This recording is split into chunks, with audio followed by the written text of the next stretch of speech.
Let me tell you something that sounds almost too simple to be true. What if tonight, before you go to sleep, you could perform a tiny, almost forgotten ritual, something that takes less than 30 seconds, costs almost nothing, yet has been whispered about in ancient traditions for centuries as a way to invite prosperity into your life? Salt has carried meaning far beyond its use in food for thousands of years. Long before modern banking systems, digital transactions, or even paper currency, people relied on tangible goods to represent value. Among those goods, salt stood out as one of the most important. It was essential for survival, used to preserve food, protect resources, and maintain health. Because of this, it became a symbol of something stable, something reliable, something that holds its worth over time.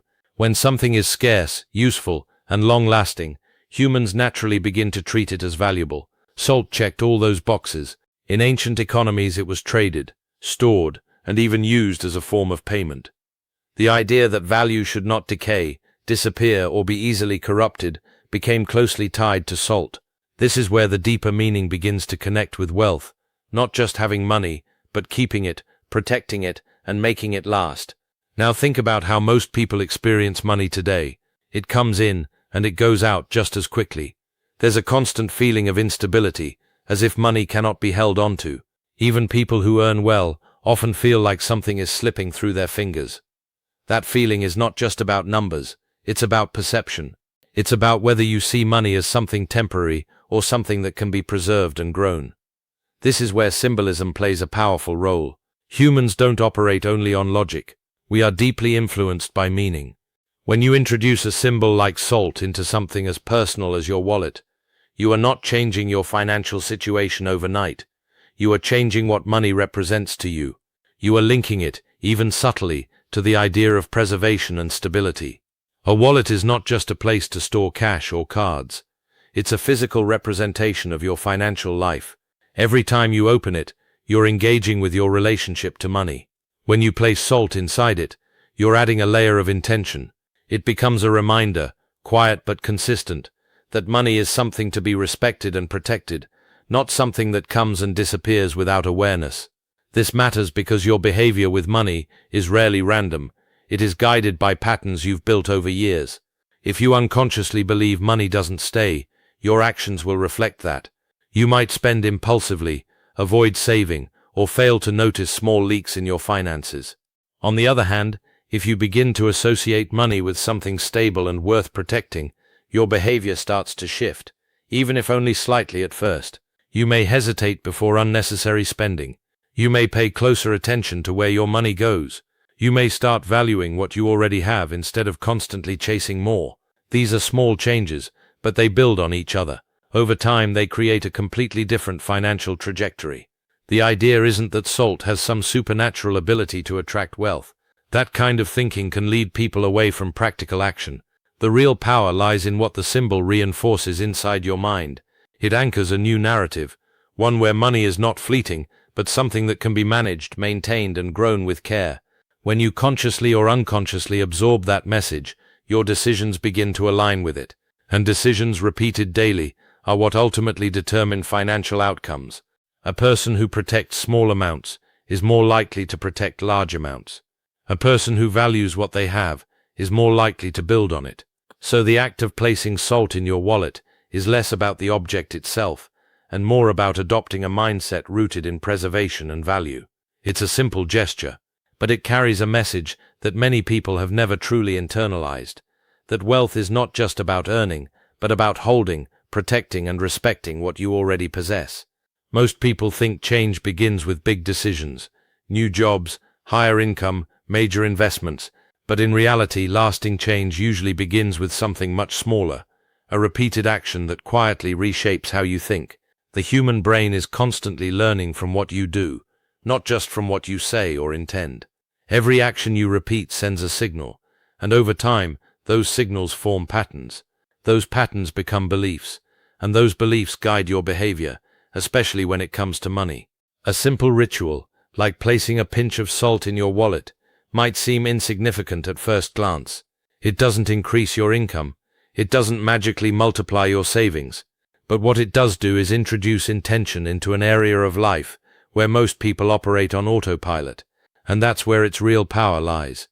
Think about how people typically handle money. They spend without thinking, save inconsistently, and often react emotionally, buying out of stress, fear, or impulse. These habits aren't random. They're the result of deeply ingrained mental patterns built over years. The challenge is that these patterns run in the background, unnoticed. So even when someone wants to improve their financial situation, they often fall back into the same behaviors. A ritual interrupts that cycle. When you consciously perform a small act tied to money, you force your brain to pay attention. You step out of autopilot and into awareness. That moment of awareness may last only a few seconds, but it creates a crack in your usual pattern, and through that crack, something new can begin to form. The key is repetition. One time won't change much, but when an action is repeated with intention, it starts to carry meaning. Your brain begins to associate that action with a certain identity. In this case, the identity might be, I am someone who is careful with money. I am someone who values what I have. I am someone who protects my resources. This might sound subtle, but identity is one of the strongest drivers of behavior. People act in ways that are consistent with who they believe they are. If someone sees themselves as careless with money, they will unconsciously make decisions that confirm that belief. If they begin to see themselves as responsible and intentional, their choices will slowly shift to match that new self-image.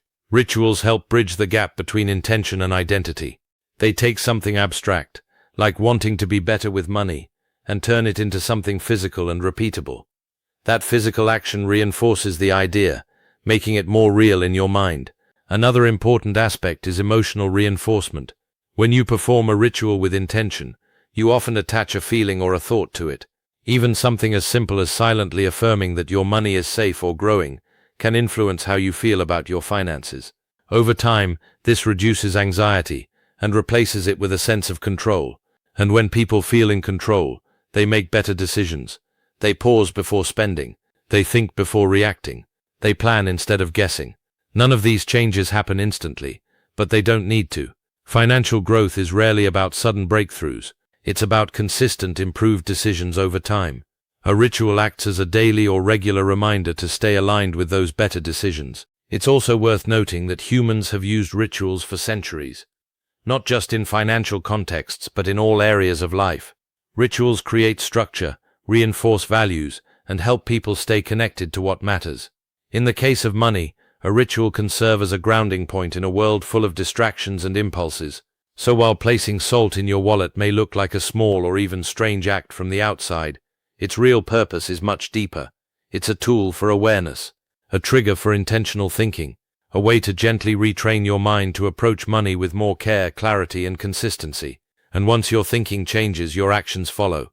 Most people are taught to measure wealth by numbers: the balance in a bank account, the size of a paycheck, the value of assets. But those numbers are outcomes, not beginnings. They are the visible result of something much less visible, the way a person thinks about money. Before any financial change shows up externally, it almost always starts internally, in the form of belief. Belief shapes perception, and perception shapes behavior. If someone believes that money is hard to earn, they may hesitate to pursue opportunities or undervalue their skills. If they believe wealth is only for certain types of people, they may unconsciously limit their own ambitions. If they believe money disappears quickly, they may handle it carelessly, reinforcing that exact outcome. These beliefs often operate quietly, without being questioned, yet they influence nearly every financial decision a person makes. This is why the idea that wealth begins with belief is not just motivational language. It reflects how the mind actually works. The brain constantly filters reality based on what it expects to be true. When you expect limitation, you tend to notice obstacles more than opportunities.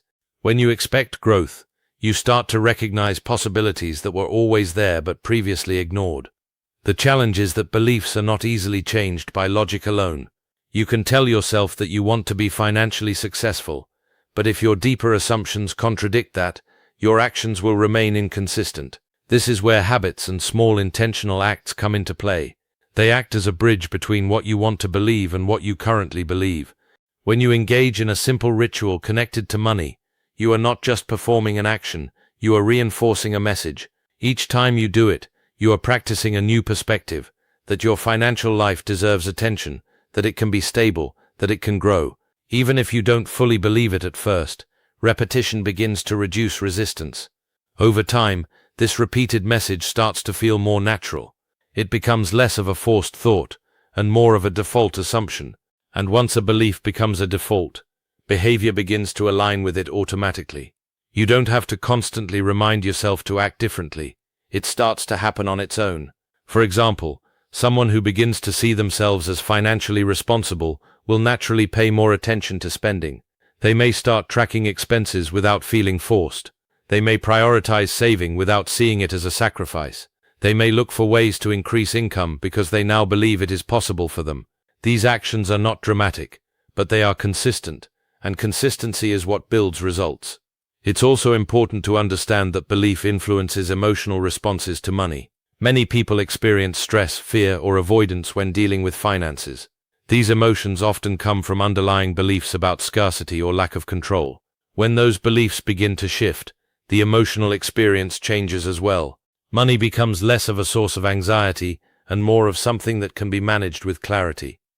This shift in emotion is critical because emotions often drive decisions more strongly than logic. A person who feels calm and in control is more likely to make thoughtful choices than someone who feels pressured or overwhelmed. So by changing belief, you are not only changing thought patterns but also the emotional environment in which decisions are made. The idea is not to ignore practical steps like budgeting, saving, or investing. Those are essential, but without the right mindset, those steps are difficult to maintain. People may start strong, but lose consistency because their underlying beliefs pull them back into old patterns. When belief and action align, however, progress becomes more sustainable. Small improvements begin to compound. Better decisions lead to better outcomes, and those outcomes reinforce the new belief, creating a positive cycle. So when you hear that wealth begins with belief, it doesn't mean money will appear out of nowhere. It means that the foundation of every financial result is built in the mind first. Change that foundation, and over time the structure built on top of it starts to change as well. Most financial struggles are not caused by a lack of income alone. They are often driven by patterns that repeat quietly in the background. These patterns show up in small everyday decisions: spending without thinking, avoiding financial planning, feeling anxious when checking balances, or believing that money never stays. Over time, these behaviors become automatic. They don't feel like choices anymore, they feel normal, and that's exactly why they're so difficult to change. The problem with unconscious patterns is that they operate without awareness. You don't wake up and decide to repeat the same mistakes. You simply follow a familiar path your brain has learned over time. This is how habits are formed. The brain prefers efficiency, so once it finds a pattern, it sticks to it.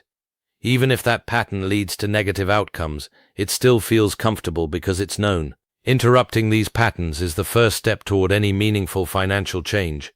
A simple ritual, like placing salt in your wallet, may seem unrelated to financial behavior at first. But its real purpose is to break that automatic cycle. It introduces a moment of pause, a brief interruption in your usual routine, and that pause is more powerful than it looks. When you pause, you become aware. Awareness is what most people are missing when it comes to money. Without it, spending decisions happen instantly. Emotional reactions take over. Short-term desires override long-term thinking.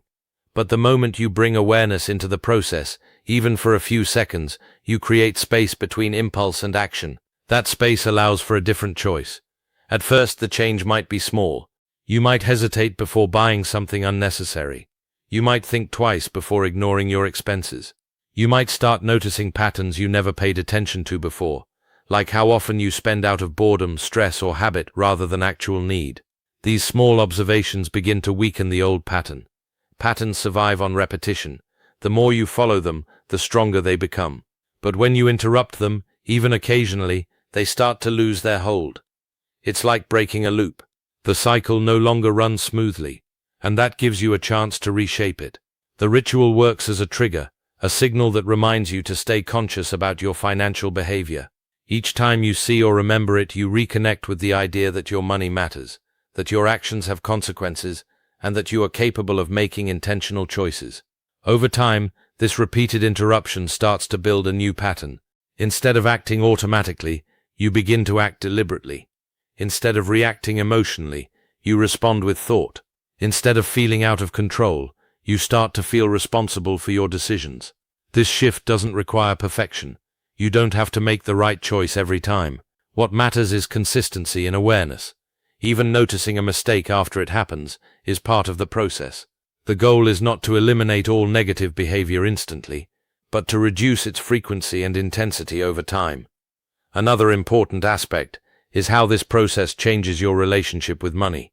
Many people avoid thinking about finances because it feels uncomfortable or overwhelming.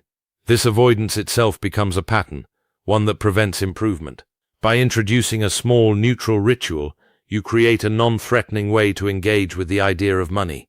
It becomes less intimidating and more manageable. As awareness grows, so does control. You begin to see where your money goes, why certain decisions happen, and what triggers your financial behavior. With that understanding, you can start making adjustments, cutting unnecessary expenses, planning ahead, or setting limits that align with your goals. None of these changes happen overnight, but they don't need to. Real financial improvement is not about sudden breakthroughs. It's about gradually replacing unhelpful patterns with better ones. So the value of this simple act lies in its ability to disrupt what has been running on autopilot for years. It gives you a chance to step in, take control, and slowly build habits that support stability and growth, instead of repeating cycles that keep you stuck. Most people underestimate how powerful small actions can be, because they don't produce immediate dramatic results. We tend to focus on big moves, large investments, major career changes, sudden increases in income, because they feel significant. But the reality is, long-term financial success is rarely built on a few big decisions alone. It's built on hundreds, even thousands of small choices made consistently over time. The challenge is that small actions often feel meaningless in the moment. Saving a small amount, avoiding an unnecessary purchase, or pausing to think before spending doesn't seem like it will change anything. But what's easy to overlook is how these actions accumulate. Each small decision may not matter much on its own, but together they create a pattern, and patterns, repeated over time, shape outcomes. Consistency is what turns something small into something powerful. When you repeat an action with intention, whether it's placing something symbolic in your wallet, checking your spending habits, or setting aside a small amount of money, you are training your mind and behavior at the same time.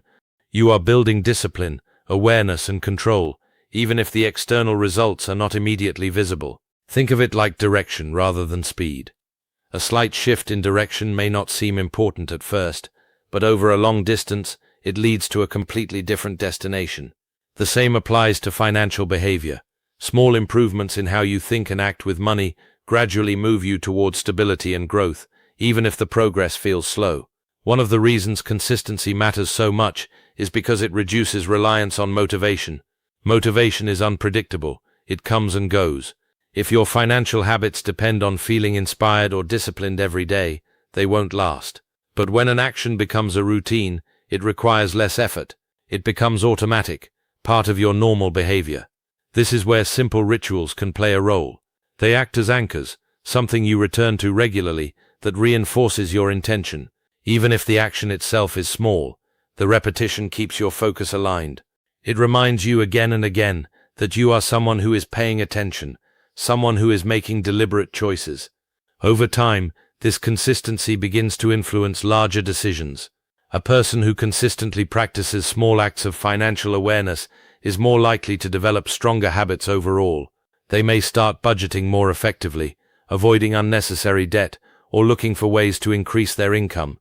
These bigger actions don't appear out of nowhere. They grow out of the foundation built by smaller ones. Another important aspect is trust.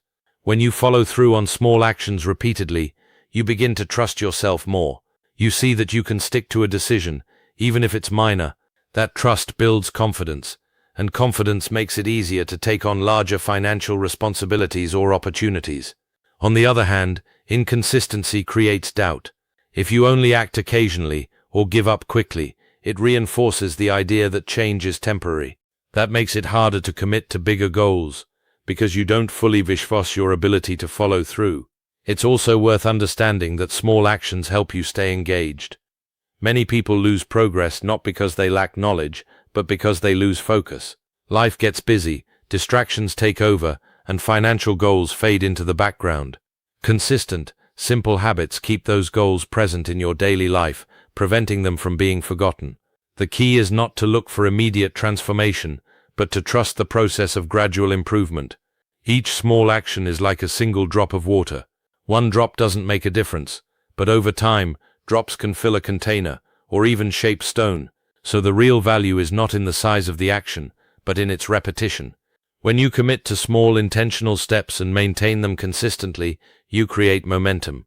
That momentum builds over time, leading to results that may seem surprising from the outside, but are actually the natural outcome of steady, disciplined behavior.